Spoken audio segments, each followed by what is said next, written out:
So, a while back we actually talked about this, but we'll start back here. It's not a bad idea. So we're getting back into section 11.9 now. Okay, yeah. This is 11.9. And the weird thing about 11.9 is it's sort of doing what 11.10 is all about, but in a very kind of sneaky way. So this just kind of gets us used to the idea that functions might be represented as infinite series, which is weird, and it sounds like that doesn't sound better. But it so will be, because anything that I make here is going to be a polynomial. So if I have some ugly function here, and I know what it looks like as an infinite series, then integration, derivatives are so much freaking easier. And I don't have to go to infinity. I can just go as far as I want to make it within a certain error tolerance, right? So that's the beauty of functions being equal to some infinite series. Derivatives are so much easier because it's just a freaking polynomial, right? Integrals are so much easier. Integrals sometimes are possible instead of impossible, right? So what the hell is this? If I start writing this out, what do I get? Just look at this sequence elements here. What do I get? 1. Good. What's x? So on, right? So what we talked about before was, what if x, absolute value of x is less than 1?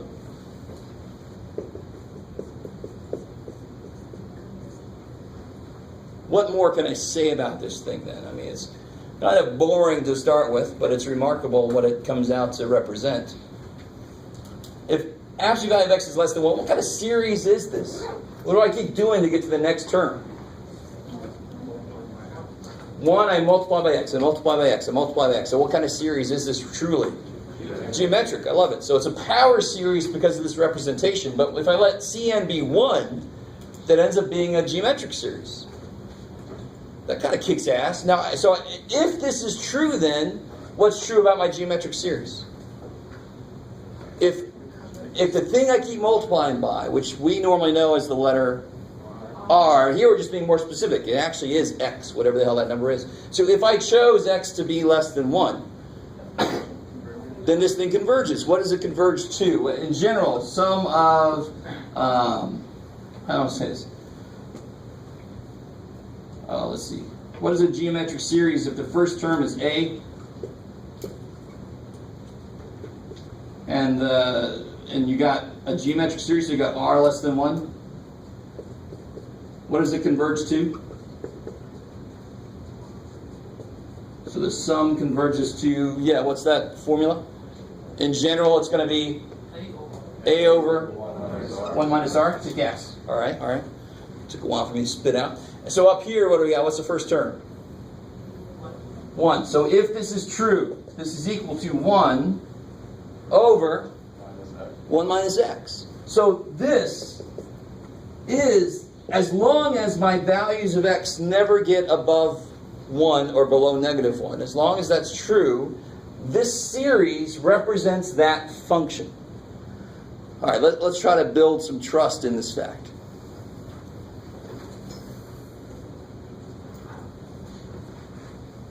And what's the...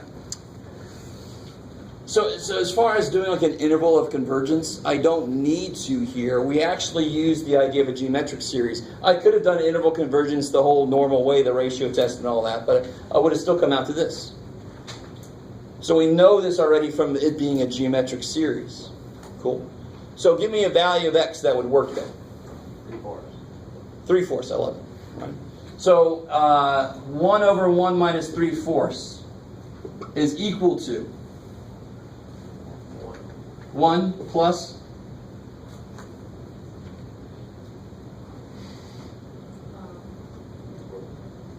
3/4 plus 3/4 squared plus 3/4 cubed. So what is 1 over 1 minus 3/4? Let's see if this thing works. 4. This will be 4 over 4 minus 3. It's 4. So what do I start getting here if I start doing this? What do I get? 1.75 plus 0.75 squared, whatever the hell that is.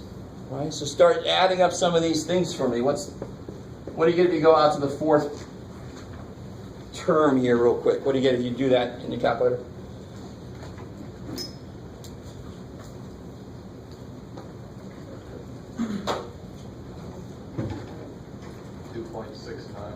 Yeah, so it looks like we have to go further out.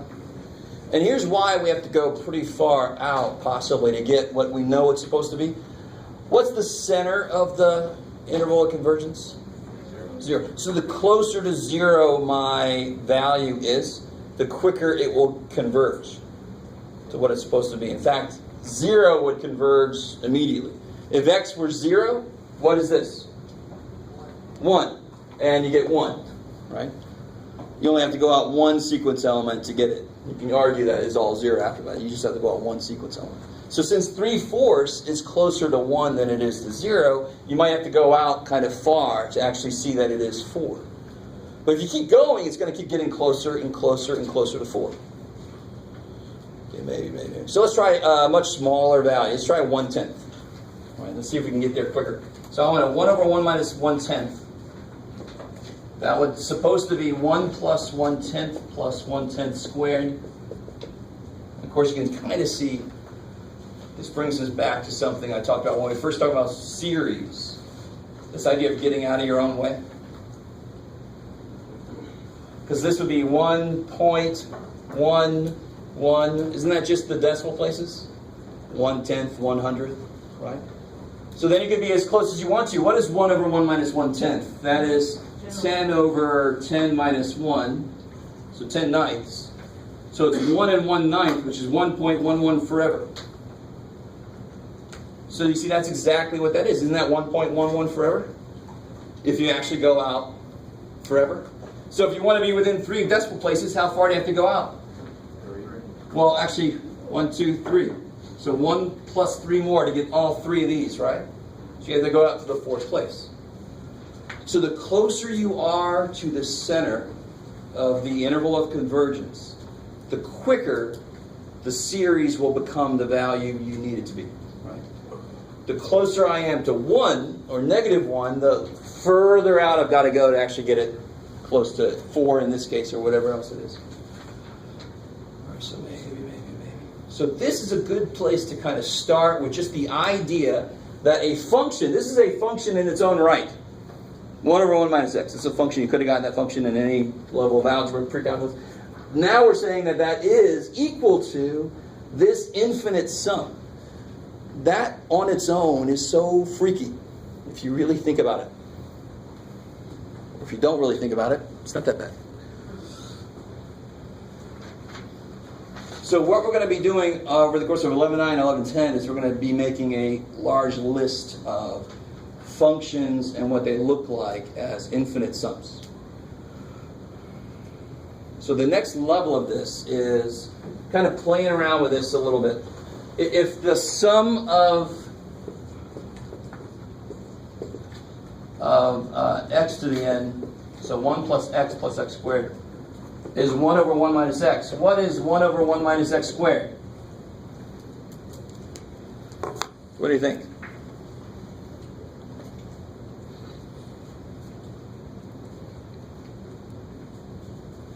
If it's taking you a while, you're overthinking it. 1 plus x squared plus x4 plus, yeah. And what would that look like as in closed form notation, in a series notation? What would that look like? How did I get here?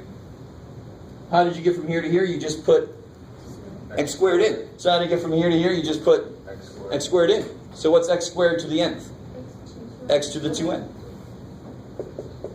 Is that true? 0, x to the 0 is 1. 1, x to the 2 times 1 is x squared. Kick ass. That almost seems too easy. In fact, that might have been a little quick. So if I know that 1 over 1 minus u is 1 plus u squared, then 1 over 1 minus x squared, just plug an x squared in. Now that might change its interval of convergence, possibly, if I do really funky things. If I put a sign of x in there or something, the interval of convergence might change. You guys with me? So for each one of these, we'd have to kind of recheck the interval of convergence. But the idea of how to create this series is stupid easy, as long as it's based off of a series I already know. So that's always true. We're going to make our own series from a given function. But once I know it, if I know the series for sine of x, I know the series of sine of e to the x. I just throw an e to the x in it. That's stupid nice. Right? Okay. All right. What other kind of weird things can you do here? Let's see, what do they throw at you? Yeah, this is a little bit strange. What about, so I know what 1 over 1 minus x is. I know it's this. What about 1 over x plus 2?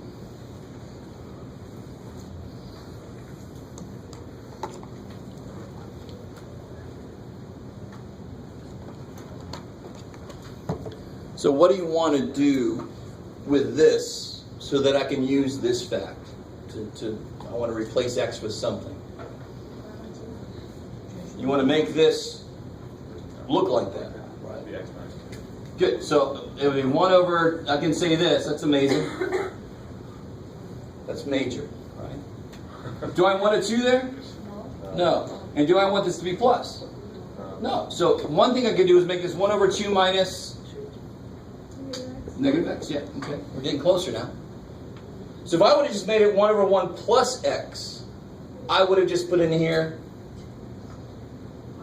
if I would have said 1 over 1 plus x, I would have just put negative x in, right? Then every other one would have been negative because all the even ones would kill the negative. You guys see that? So I want to go a little bit past that. It's too easy. So this guy doesn't look much like him to begin with. Enough like him to say, oh, maybe I can use it. So I'm almost there. Do I want that 2 there? So I can take a 1/2. And what's left in here?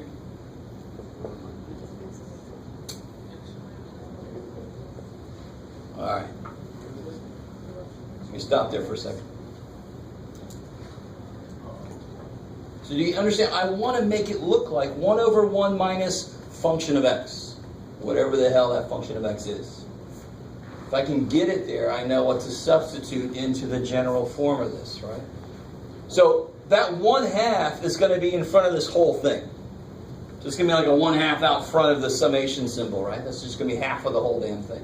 So this will be 1/2 of, now how do I rewrite this here? What am I putting in? Good, so it'll be 1, so put that there, minus x over 2, put that there, what do you get? Yeah, plus x squared over 4, so all of these are going to be positive, right? All the even ones are going to be positive because it'll kill the negatives. So the next one is minus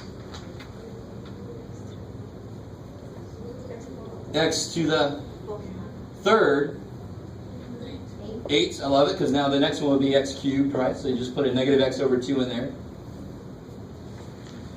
So as long as you could, if you see something that looks like it's based on something that you already know the infinite series for, if you can make it look exactly like this form, we did. The 1/2, I could just distribute that if I wanted to now, right? So the 1/2 is there. I got 1 minus something. So I just throw that something in place.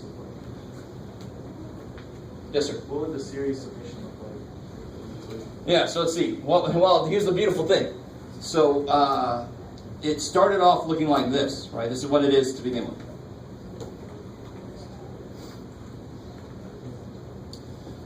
So now what are we plugging in? How did we get here? What were we plugging in? Negative x over 2. Plus there's going to be a 1/2 in front. So just plug in. Oops, that's x to the n, sorry. In place of x, plug in negative x over 2. And then simplify that a little bit. Right? Then almost now, I'm about to say something that's not quite true. I was about to say it looks too easy, but this doesn't look anything easy. But trust me, the math involved on these problems especially, is not that intensive. And it's like, it's so beautiful that once you see what's here, what's in the right place, whatever the hell is here, I put it. So once I get whatever the hell is here, I just put it in there, and I just put it in there. It's just, here. It's almost, whatever I figure out is supposed to go in place of x, I can put it in place of x everywhere, including here. So finding out what the sum looks like is just as easy. So let's make sure that's true. So let's see what I get here for the sum. I got 1/2 sum. What would this be? -1 to the n, x to the n over 2 to the n. Is that cool? So I get -1 to the n. And we know that's true. It's alternating here, right? X to the n over 2 to the n. Bam. I could bring that 2 in and make it 2 to the n plus 1, but who cares? Doesn't really do much for me. Right? Now, if let's start writing out some of these elements, some of these series elements here. For n equals 0, what do I get? 1. So I get 1 times 1/2, I get 1/2. Which is exactly right here, right? That's 1/2. What do I get next? So now I'm going to plug in 1. What do I get if I plug a 1 in? Negative x over 2 times 1/2, so x over 4. And this is negative x over 4. Kick ass. So you don't have to write this out and then figure out what the sum is. Did you need something? Yes, it did. That's a good idea. All right. Okay. So once you figure this out, you can write what this looks like, and then you can immediately do the same damn thing. Just plug that in here. You know what this looks like.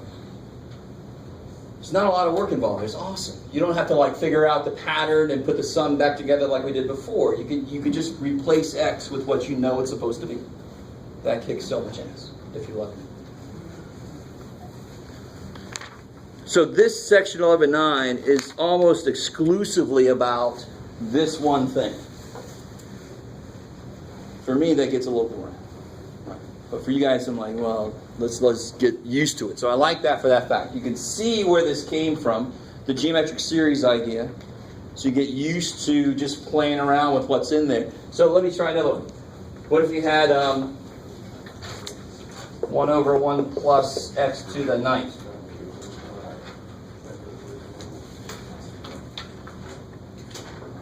What would you have to do to that to make it look more like what it's supposed to? But the 9, right? Yeah, is it supposed to be a plus there? No, not if I'm trying to use this. It's got to be a minus. So first thing I can do is rewrite this as 1 over 1 minus. Yeah, or I can just put a 9 in it. Doesn't matter. Either way.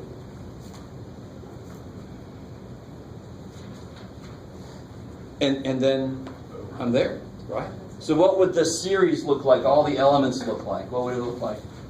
1 minus x to the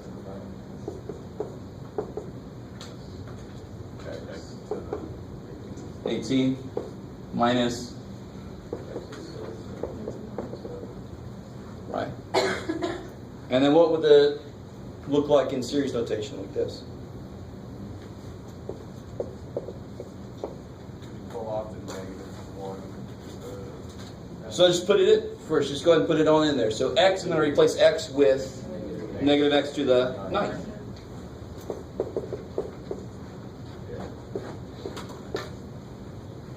Put it all to its full glory there, right? Replace x with negative x to the 9th, and of course x is being raised to the nth power. So I'm just plugging in negative x to the 9th, which of course becomes what?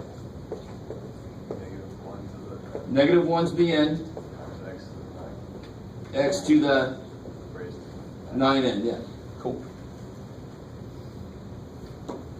And then you can just double check, and of course it's got to be true. At 0, I get my 1. At 1, I get negative 1 times x to the 9th, kick ass, and so forth. I mean, you're going to get all the same values. So let that part be easy at least. This sometimes is not terribly easy, but the minute you find that, all the hard work is behind you. You just throw it into the series, the full series, and you throw it into the closed form. Bam. Right? There's no guessing between those two forms. How do we feel about that? Is that decent? All right, so the main thing to get from section 11.9, they're just trying to prep you for 11.10. The fact that I should expect that some functions can be written as infinite series. Some functions cannot. So we'll talk a little bit about what the requirement is for it to work.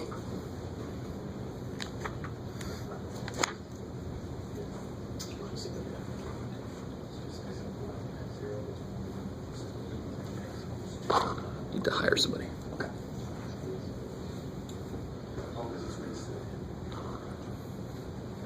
All right. Oh, actually, I'll tell you what. Let's do one more thing with this before we leave section 11.9.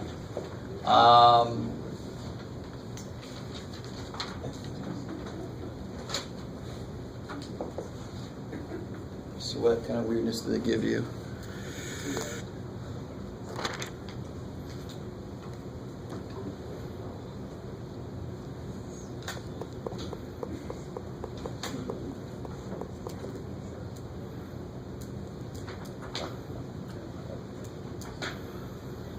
Well, let's see.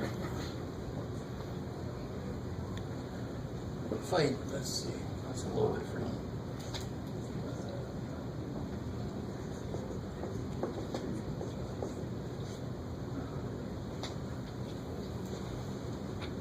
Let's see how this comes out.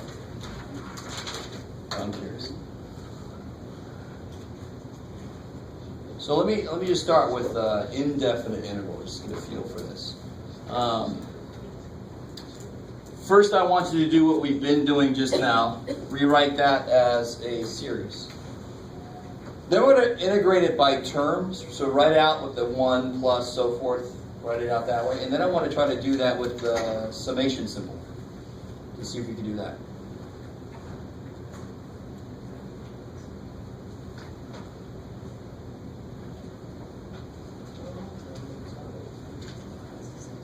Oh, okay. Where are they?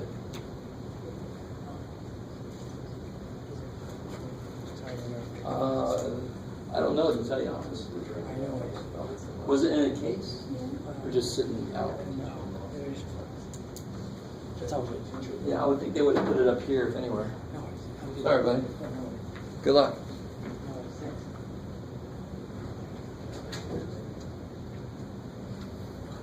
It sucks.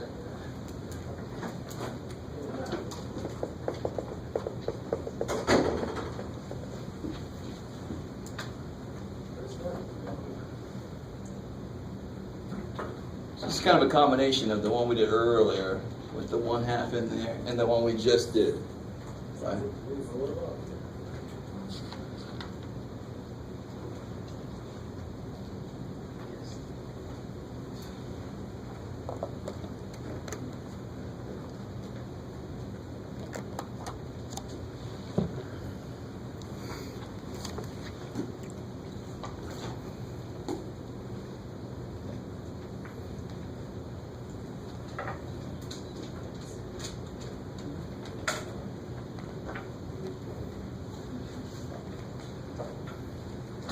Good. Okay. So let's see. Trying to get this to look like this. What's one thing you have to do? All right. So yeah, you switch the order.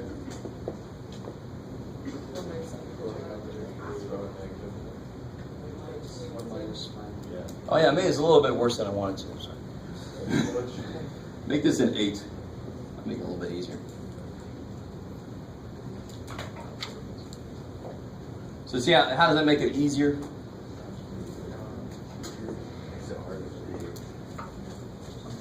Not really.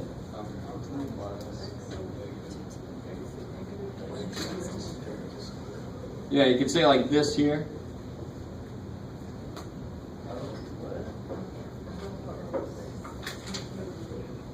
Right? I guess it's not really necessary. That's all right. So what would that look like in this form here?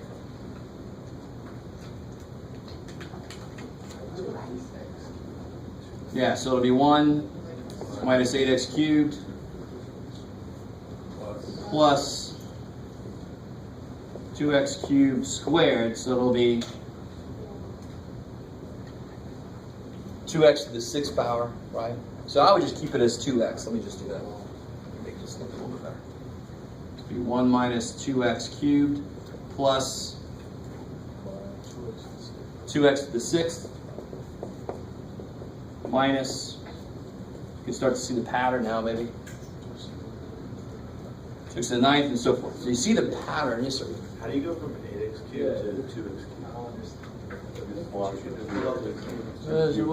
What is 2x cubed? What is that? 8x cubed. Okay. There you go.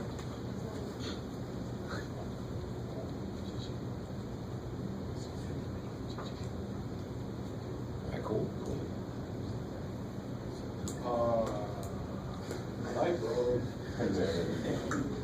All right. So if I want to integrate this thing, I can just integrate it piece by piece. And now maybe some of you guys see, I mean, it doesn't really matter how it is. So now I can replace that with these terms we've looked at here.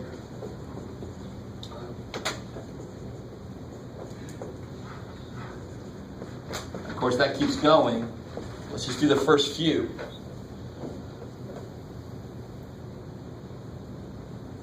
So this isn't too bad, because when you integrate that, you just have to divide by 2 to kill that chain rule piece, right? So what do you get when you integrate 1? 6. Very good. And then you integrate something to the 3rd power, you get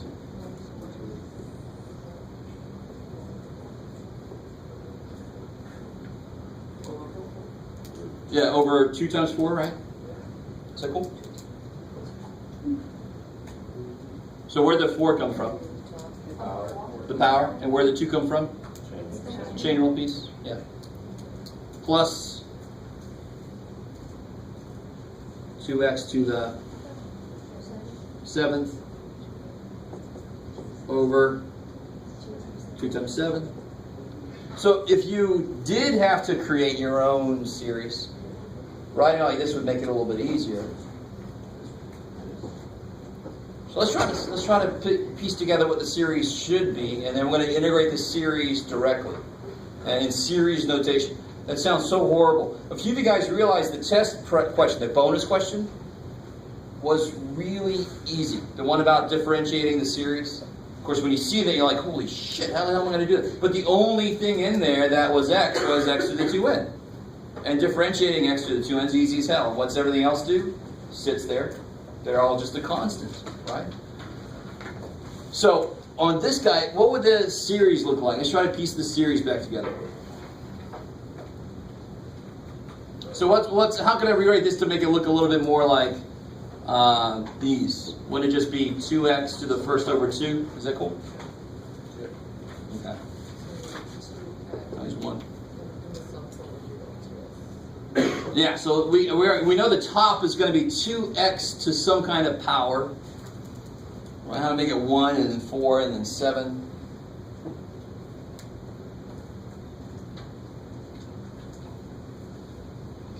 How do we go from 1 to 4 to 7? I keep going by how much? 3. So every time I go to another value of n, every time n goes up by 1, it's got to go up by 3.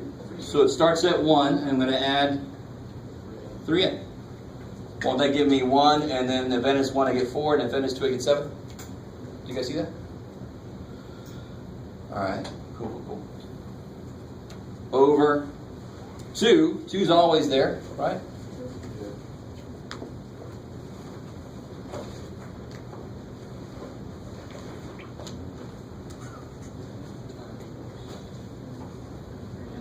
Yeah, we already have that, don't we? Of course, it makes sense because if I integrate, don't I get the power and then divide by the power? So it makes sense, since I am integrating, that these are the same thing.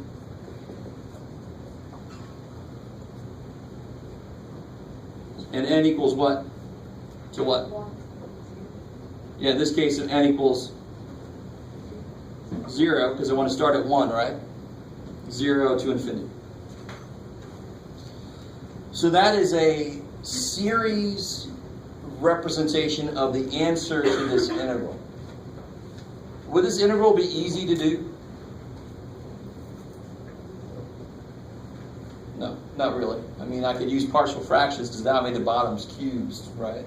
It's part of what my brain was saying to myself, but we don't want to do that, right? This is kind of nice. And this is actually kind of nice if you think about it. If you don't care about having it exactly right, if you don't care about the 28th decimal place, then this is a beautiful way to do this kind of work.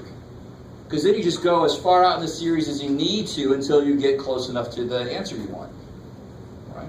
And as long as these elements are going to 0, that means that I know I can stop when the next one doesn't change the decimal place I want to stop at. Does that make sense? Because the next one's going to be smaller, the next one's going to be smaller. I can just see visually, if I go out a certain distance, I'm like, okay, that's good.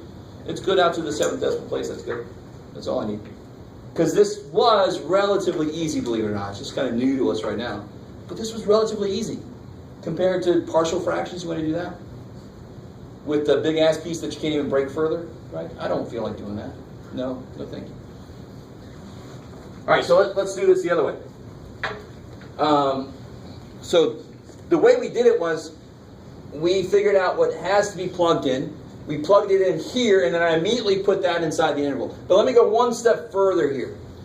Can we write this in its closed form, its summation notation? Yeah. So this is what we get going a very direct way. So now I want to go a less direct way. What would this look like as a series?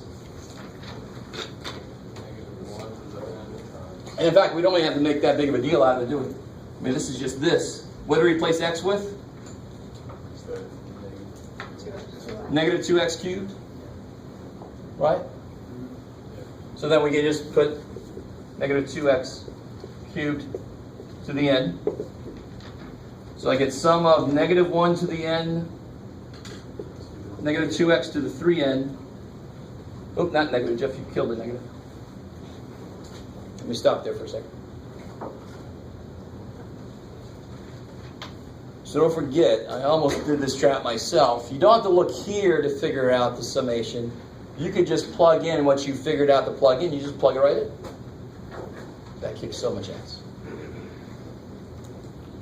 All right, so how the hell do I integrate that? It's nowhere near as bad as you think. So now I want to integrate this.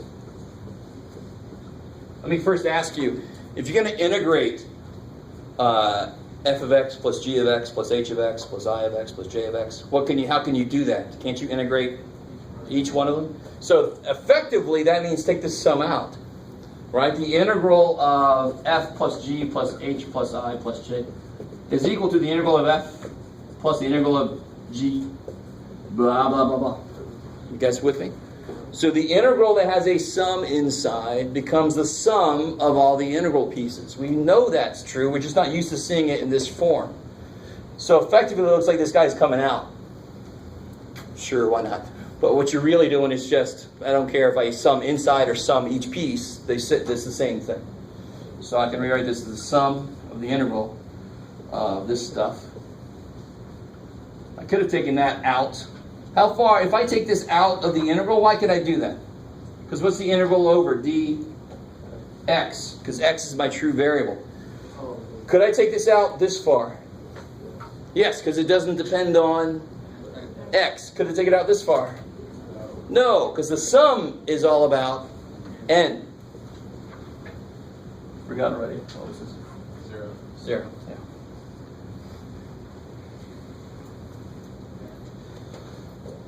So I didn't see that too much, but it's going to become even more important to be careful about how far you can take something that's a constant. It's a constant according to the integral, but it's not a constant according to the sum, because that is what the sum's all about. But it doesn't matter what the hell that guy does. He's just going to come for the ride anyway. Who cares? So how do I integrate something to the 3n? Yeah. So it's to the 1 higher power divided by that new power, right? So there's just one little thing I got to be careful about. So I get negative 1 to the n is just a constant. It just comes for the right. 2x to the 3n becomes 2x to the 3n plus 1 divided by 3n plus 1, right? That's just the basic power integration formula, right? Good. But also times 2 on the bottom for the chain rule piece to die. Kick ass. Now if you compare that to this, so where did my negative piece go? Oh well. This is alternating, so it should have a negative 1 end piece. We get the same damn thing. Kick ass. Yeah, me too, man. But I wanted to do this way once. And what was weird, what sucked about this way is we had to figure this out. What's beautiful, if you use summation notation, the answer is already in summation notation, and it's much easier to go from this to this than it is to go from, this, than it is to go from this to this. Oh, yeah. Good, you're good. Maybe. So let me see if you guys can extend this integration idea to differentiation. Differentiation should be even easier.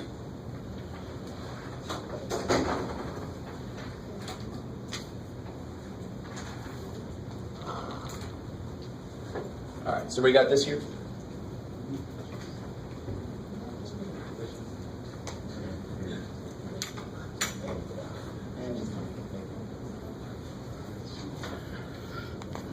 So this is sort of like, here's the bonus question from the test.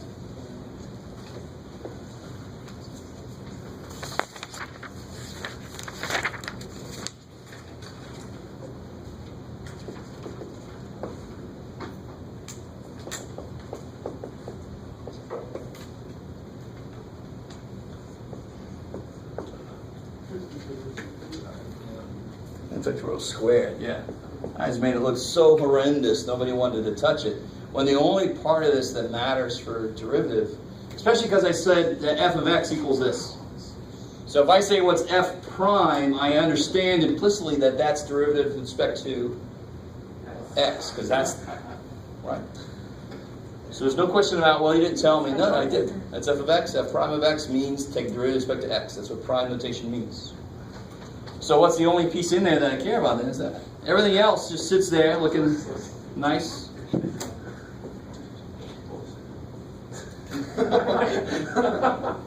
What's that?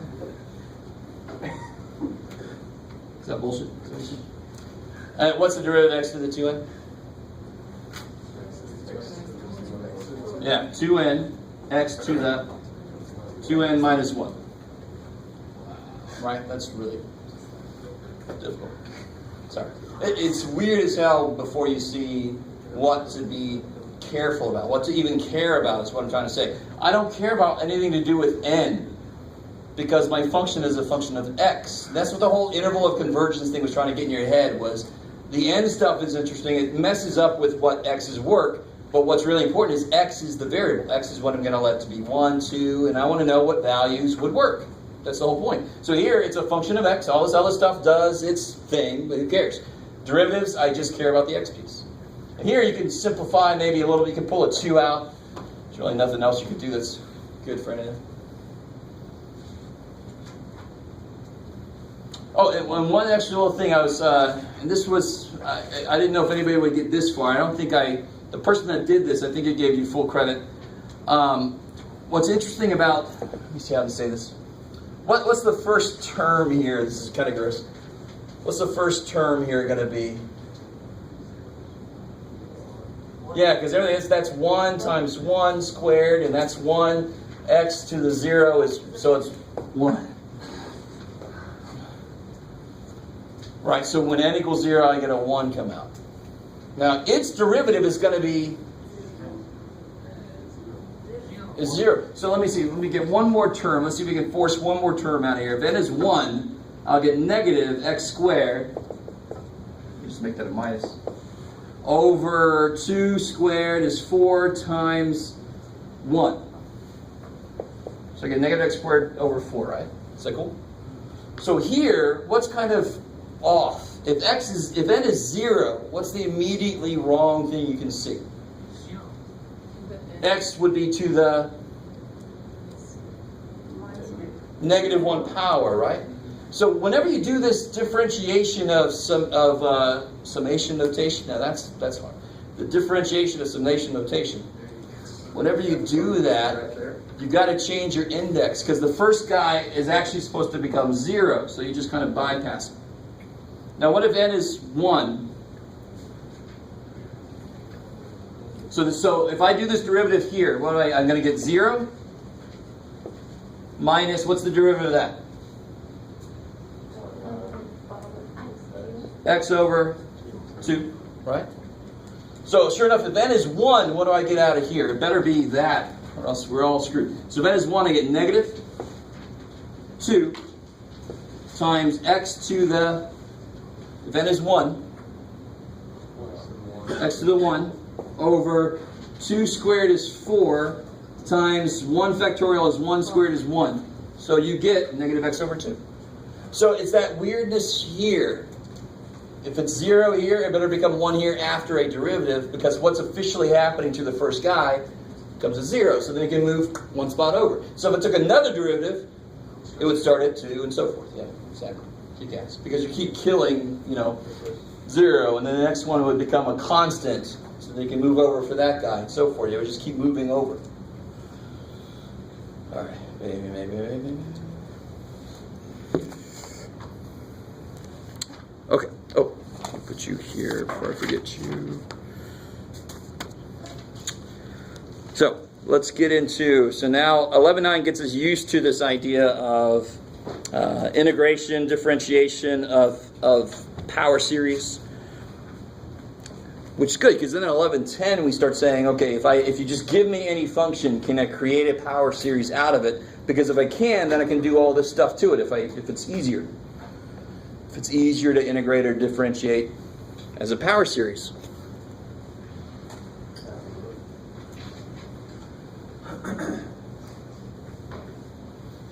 So what we do, so now I'm getting into section 11.10. Let me see, I got all my little handouts here. Good.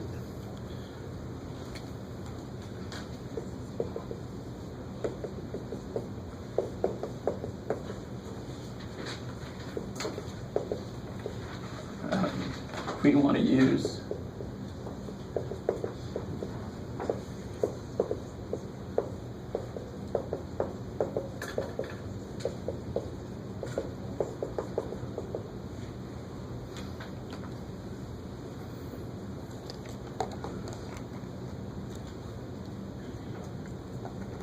so what we normally do, and this is kind of related to what we were talking about earlier when we first did the 1 over 1 minus x.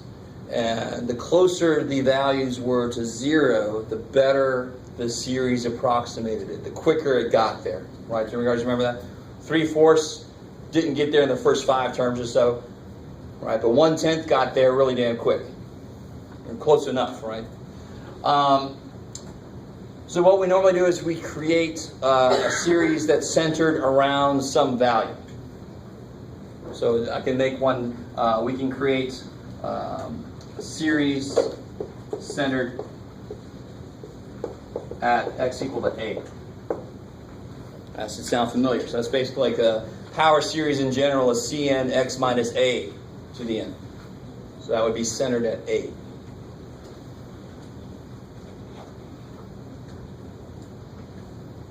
So then I need to figure out a way to create these so that it actually works in general to bring me back to what f of x is. So it's got to somehow be related to my f values.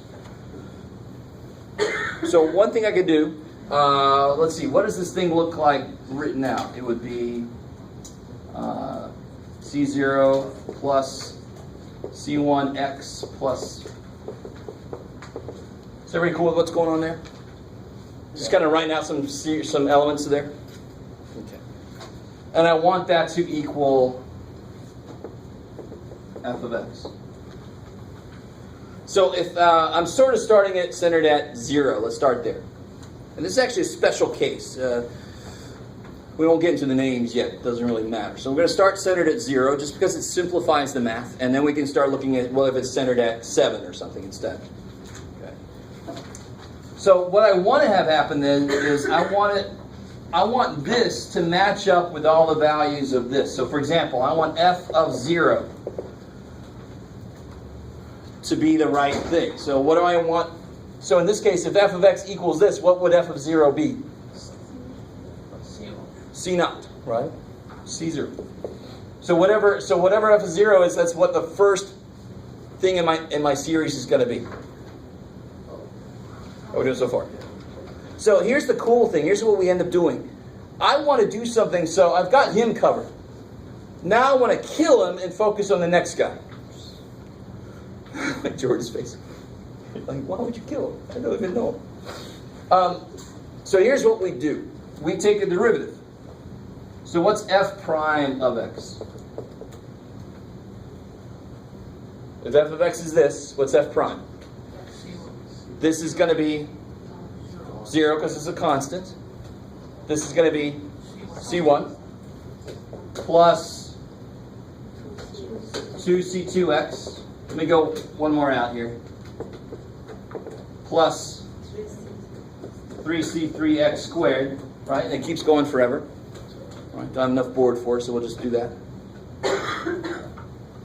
So what do you think I want to have happen? Then I want f prime of 0 to be what it's supposed to be. So what's f prime of 0 represented by there?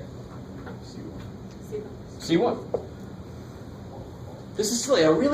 You guys don't really understand what's going on yet. You're like, okay, the derivatives apply, but I know I'm gonna set this to be equal to that. So you give me a function. You give me any function you want to. I'm going to evaluate it at 0 and make c not equal that. I'm going to evaluate its derivative at 0 and make c1 equal that. Now here's where we start getting kind of weird, because you can realize, see why I want to go a little further? Because now you got all these little coefficients that are going to come into play, right? So what do you think the next step is? Take another derivative. It's crazy. So what's f double prime? 2c2 plus 6c3 x. So f double prime of 0 is going to have to equal 2c2. And then f triple prime would be what? 6c3 plus So f triple prime of 0, triple prime, it's going to have to be 6c3. Now, can anybody tell me what is happening to this? What is that going to be? Why was this 6? Because it started off as a cube, and then a 3 came down, and then a 2 came down, and then a 1 came down. Now what does that sound like? If it starts off as a fourth, a 4 comes down, then a 3, then a 2, then a 1, and I multiply all of them, that sounds very much like a factorial. It's craziness. All right, so let's try to piece this together. I mean, this thing to me was, I keep telling you how I felt about this stuff, and I'm sure some of you are going, whatever, dude, you're not normal. But when I learned this, that is so simple. That is so simple. But then you end up representing these impossible functions. E to the x squared is impossible to integrate. You just can't hope to do it. But you just do this, and e to the x squared has got a relatively easy derivatives. So this is a relatively easy process, and then you end up with this infinite sum. You go out as far as you want to. Derivatives and integration are all easy as hell, because it's just a polynomial, right? I don't know if I'm getting anybody on board with me on this. It's remarkably simple math, believe it or not, to get you to such a freaking powerful place. I love that. Okay. So let's try to collect this stuff together. Let's see what this is going to look like. So I end up with f of x being represented by, let me not even put that there, f of 0 plus f prime of 0. Now here I got to be careful. What's c2 going to equal? I'm sorry, I left something out here. So f of 0 plus c1 is f prime, right? Times x plus, what's c2 equal to? Don't overdo it. Yeah, f double prime 0 divided by 2. So that's what I'm going to put right there, right? So I know this is the form I want it in. Now I'm just going to throw all this stuff we just figured out in there. C2 has got to be f double prime of 0 over 2 x squared. F double prime, yeah. Pew. Let's do a couple more. Let's do at least one more thing and see if you guys can come up with a general term at the end. F triple prime of 0 x cubed over 6. Be careful now. Right? What did we say earlier? What's the general term going to look like? Fn0, the nth derivative of f, x to the, that's right, n, divided by what? So here it's 6, n is 3, 3 factorial is 6, 2 factorial is 2, 1 factorial is 1, 0 factorial is 1. So in general, it's just freaking n factorial. That just so kicks ass. Simple process and a relatively simple look. Now, you guys, I don't know how some of you guys don't agree with me, but that is relatively simple. When you think we're going to take a function and rewrite it with an infinite polynomial, I'm sure you would go, sure, that sounds fun.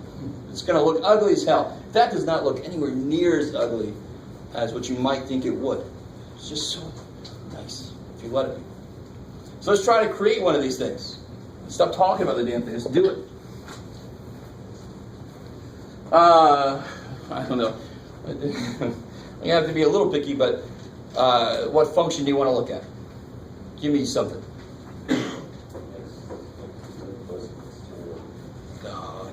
Now, I want you to realize, nothing against it. If you start with the polynomial, it's already its own answer. Does that make sense? I wouldn't need an infinite polynomial to represent a finite polynomial. That's just done. How about a natural log?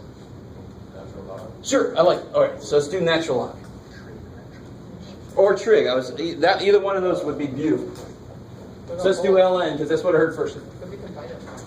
Say one more time. Maybe not yet. All right, so what this process boils down to then is taking several derivatives. And you got to tell me, let's start off again centered at, can we center it at 0 though? No. So let's hold off this for example number 2. The first example I want to center it at 0, and then I want to worry about how much does it change if I center it somewhere else. So let's do sine. Well, what you almost always do is you create what's called a Taylor polynomial, or Taylor series, depending on how you want to refer to it. And then you use it to calculate, like we can use it to calculate sine of something close to 0. This is going to be centered at 0. You guys kind of with me? So that's one reason we create it. One reason we do it is because integration and so forth is easy. Now sine, of course, is already easy. I also want to do e to the x because I want to show you something really kick-ass. So I think maybe we'll do this next time. Let's try this right now. So what I need to figure out then is, okay, what's f of 0?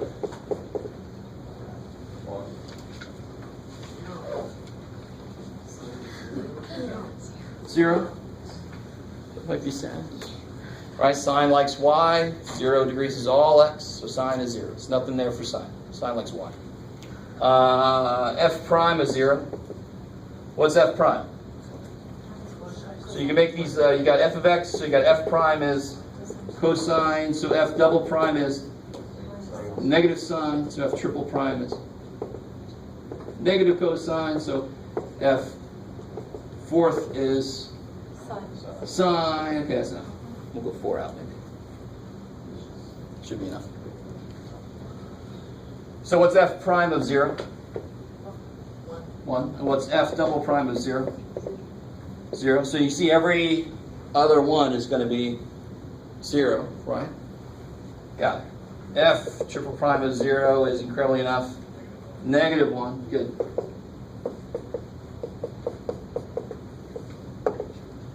That might be enough to get us going. So let's throw this into this form and see what happens here.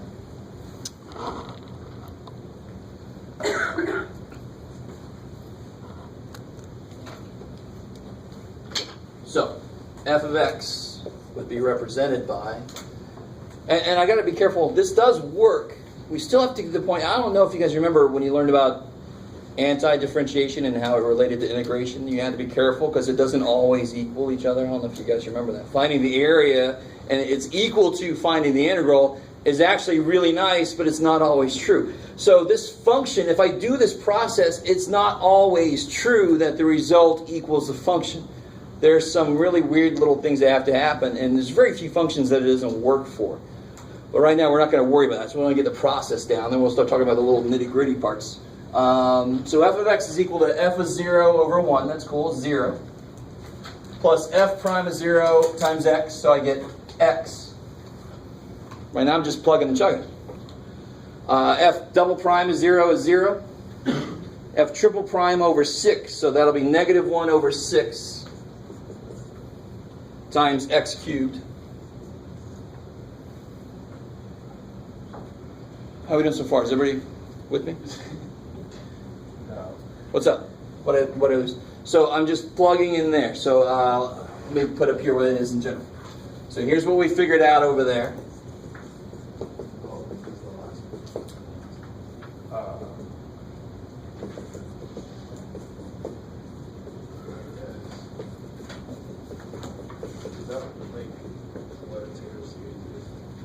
Say again? Exactly. This is it. This is it. This will always work as long as that one requirement is met. The weird little thing we're going to talk about next time. I just want to get the process down. It definitely works for sine. It works for ln. It works for most normal functions. But this is it. This is it. This is the process for just about any function you want to replace with an infinite series. And it doesn't sound like you'd want to do that. But we all know there's stuff we just cannot. It's impossible to integrate. This is how we as humans do it. Calculators are like, oh, you can't do it. Like, yes, we can't, screw you. Right? We should have a little bit of pride. We're like, I don't want everything to be based on this damn machine. I want to see how the hell to do it myself. So when we finally can. So now I just plug and chug. Right? So f of 0 again is 0. F prime of 0 is 1 times x. Bam. Because remember, that whole thing we did earlier was figuring out what these coefficients had to be. What those CNs had to be. Now that we know what they have to be in general, bam, I just got to throw it in there. I figure out the derivatives, I throw the number in, and then these are parts of my coefficients. So the next one would be 0 again, right? Because f double prime of 0 is 0. And f triple prime of 0 is negative 1, so I get minus 1 x cubed over 6. So minus x cubed over 6. And then the next one will be 0 again.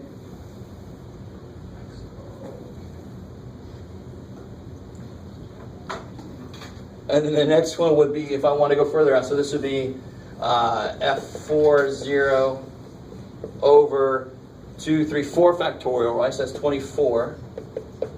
Plus f fifth 0 over 5 factorial, that's 120.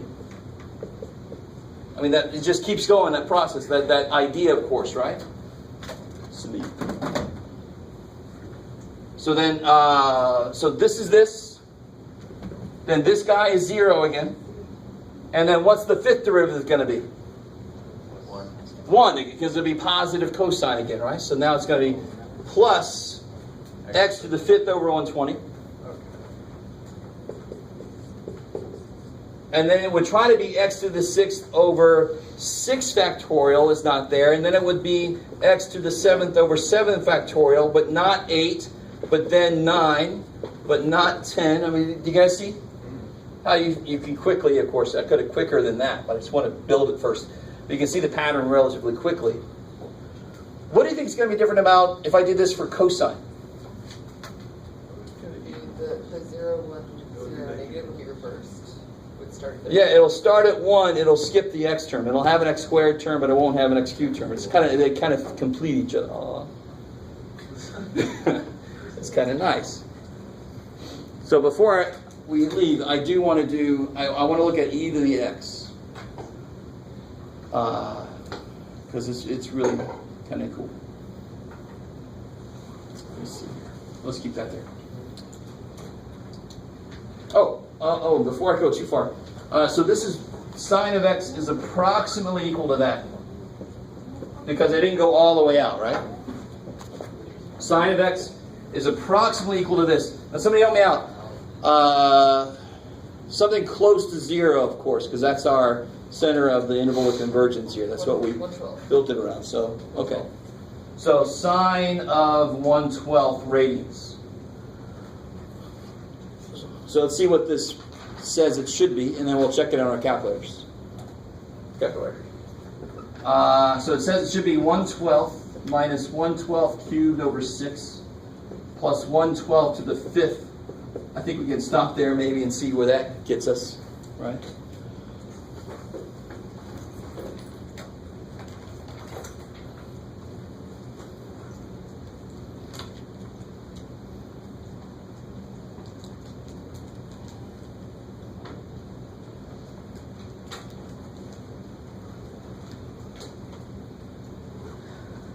Sine of 1/12 the same as f of 1/12.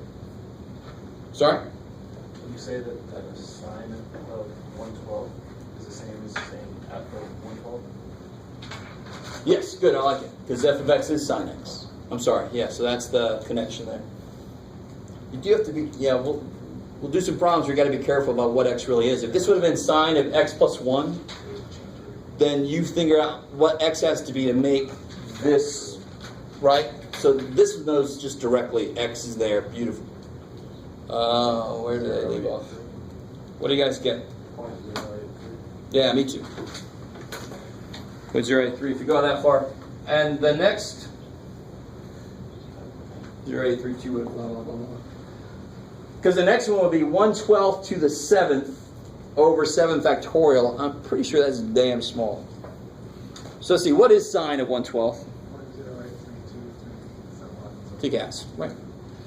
And I don't know if some of you guys, if you've ever taken any physics and you talk about pendulums swinging around and stuff, you normally know that sine theta is approximately theta for very small values of theta, right? It's not quite like 2 plus 2 is 5 for large values of 2, but do you see why? If x is really stupid small, 1 times 10 to the negative 11th, then I shouldn't have to go very far. I should just be able to stop there. So then sine of x is approximately x.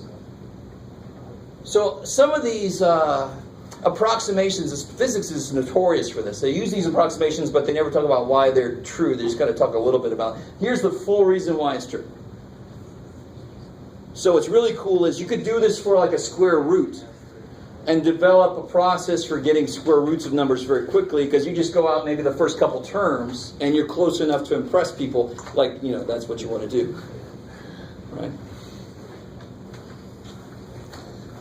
All right, so before I let us out of here, let me think, which one do I want to do first?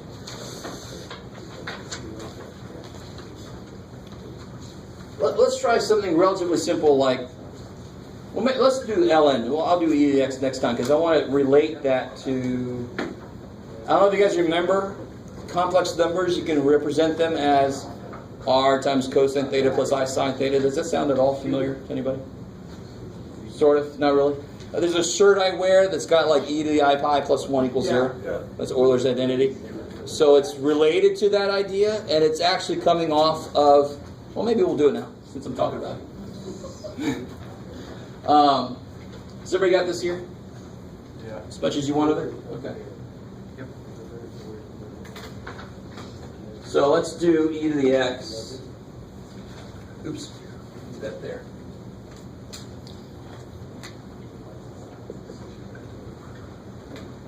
This one will be just a little tiny more interesting than sine. So I don't have to make a list of derivatives because I can just always refer back to the function, right? So what's e to the 0? 1. What's e to the 0? 1. Okay, that's quick.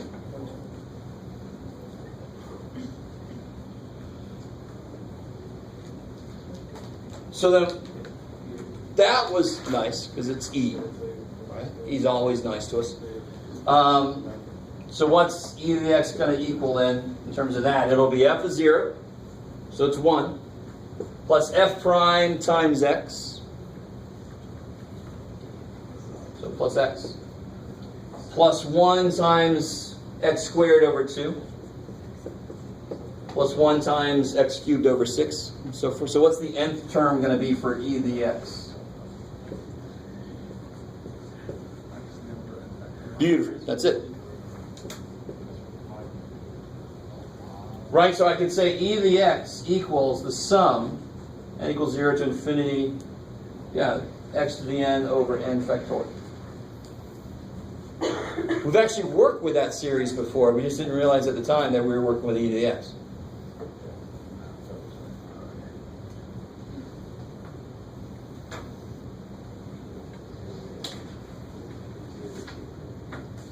Now, let's investigate this. What is, let me see how I'll say this. Well, I think I'll leave that for next. But right now, let's do this. E to the, before I get too far. What is the interval of convergence for this? Let's do a little review. Trying to figure out which way I want to go with this. Because remember what I said, the minute you start doing these for different functions, even for just plugging it into a known, like we're doing 1 over 1 minus x to the 7th or whatever, you have to kind of re-investigate the interval convergence. This one I don't even know what it is. We haven't done it yet. So how would I find this guy's interval of convergence? Ratio test, I think. Yeah. So if I want to find the interval of convergence,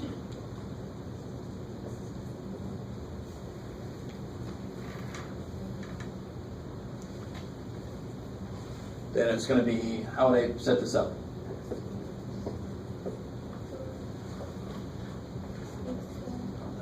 X to the n plus 1 plus 1 factorial times the reciprocal of that dude, right? So effectively, n of these cancel. I can pull out an n factorial and kill those there, right? So I get an x over n plus 1, and what's the limit as n goes to infinity of that? 0. No matter what x is, it's finite. The bottom is going to always get larger than it and go to infinity. So this goes to 0. So what's the interval of convergence? All real numbers. Kick ass. Negative infinity to infinity. So this works. Now again, this is always true. No matter if the interval convergence is negative infinity to infinity, it's better if you're closer to the center. And we centered this around 0, right? So it'll be a better approximation closer to 0. If I was at 18 trillion to the 18 billionth power, I'd probably have to go out quite a few places until it came right. You with me? Whereas if I was at e to the 0.07, I would not have to go very far out to get it. Now, I erased this because I'm what did we figure out what sine of x was? X minus x cubed divided by 6 plus x divided by 120, so on. Yeah, exactly. So cosine of x, you can kind of realize it's just going to be 1 plus x squared over 2, oops, minus x squared, plus x to the 4th over 4 factorial, right? Which is what, 24? And you see what you get if you, let me think now, was it minus? Yes, okay. If you plug into these, now I'm trying to remember exactly how this works. But you see how they kind of, like I was saying earlier, they fill each other in? And if you put in here, this is what it is. If you put in here I pi, specifically, what happens when you square that? Or actually just put in there, what am I trying to say? If you put in there I, then these would become plus, right? Yes? This might sound weird, but would this kind of imply that you added together sine and cosine and give you the x? Not really, because the signs don't match. Okay. Right? Okay. So you do have to, see, this is what I got to remember. This is why I wanted to keep this till tomorrow, but I got so excited. If you can prove, I got to remember exactly what to put in here, but it looks like there's some value I could plug in that maybe it would equal that. And that's kind of like where this Euler's identity comes from. So I just got to remind myself of that fact, what that is. How would this, so I'll do that next time. We'll look at that, because I want to show you there that shirt thing comes from, where Euler's identity comes from. How would this change if I didn't want it centered at 0? What would be the main change? So instead of, so if I wanted centered at 2, these would all be evaluated at 2. And the only other change would be this wouldn't just be x. This would be x minus a, whatever my a is, everywhere. Just like a regular power series we learned about back in 11.8. So if I wanted it centered somewhere else, these would be what that center is, f of a, f prime of a, and these would be x minus a. Of course, that's already true. X minus 0 is x. So if you want 0 to be a, that's what it is. Cool. All right, that's plenty. I didn't give anybody anything. Here, let me give you this one. You guys want to leave. That's plenty. I don't blame you. Like, I want to feel like I printed these out for you. This is a little handout about Taylor series. Sorry, Marlon.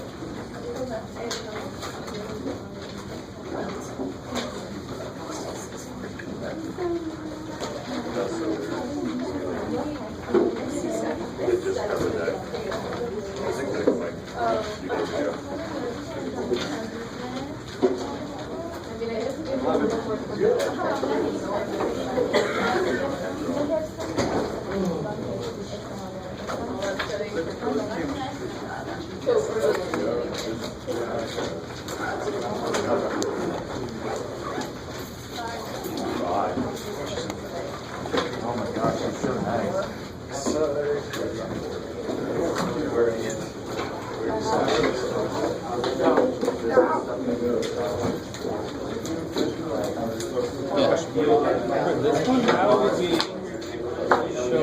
Oh, the cool thing is, if this is true, then at some point AN has to be less than BN forever.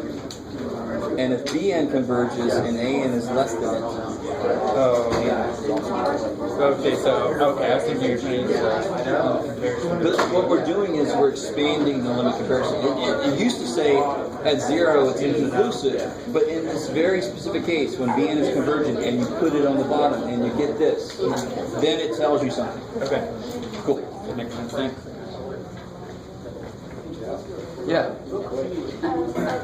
What you said about this one right here, you said, so if you said f double prime of 2 would equal, would be x minus 2 squared over 2. You got it. Yes. So whatever A is, so for us it was 0. So 0 there and then 0 there. That's just so. If it's 7 and 2, it'll be a 2 there, 2 there. So you'll make your little list of derivatives, evaluate them at 2, and that number goes in all the spots. And this has got to be x minus whatever it is you're using. I like it. Yes. Thanks, man. Sure.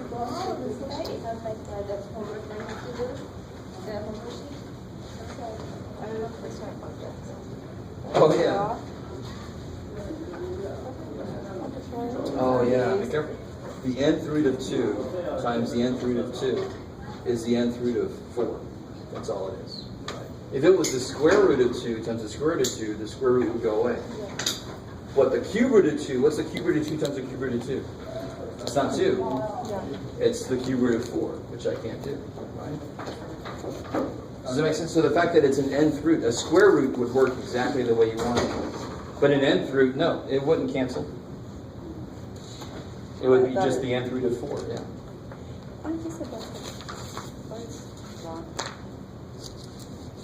Oh, so this is part A. This doesn't go to 1. Yeah. This goes to E. Okay, but then. Because there's no way. Without A. Oh, yeah, well, without A, if you only didn't if have it's- A, then you'd have to prove what this is here. Because that's not 1. You can't just say it's 1. It's not polynomials, right? It's to the nth power. So n plus 4 over n plus 3 is 1. But it doesn't get to 1. It's always bigger than 1. So when you're raising it to the nth power, and that's going to infinity, your answer is not 1. It's going to be something bigger than 1. It might be infinity if it's not going to 1 quick enough. Or it might be 1 if it's going to 1 really, really quickly. I don't know, does that make sense? So it kind of agrees on something in the middle of 1 and infinity, and that's E. Yeah. Cool. So you have to use that part A there. Thank you. Sure. I have a question. So like you gave me this one equal to 8.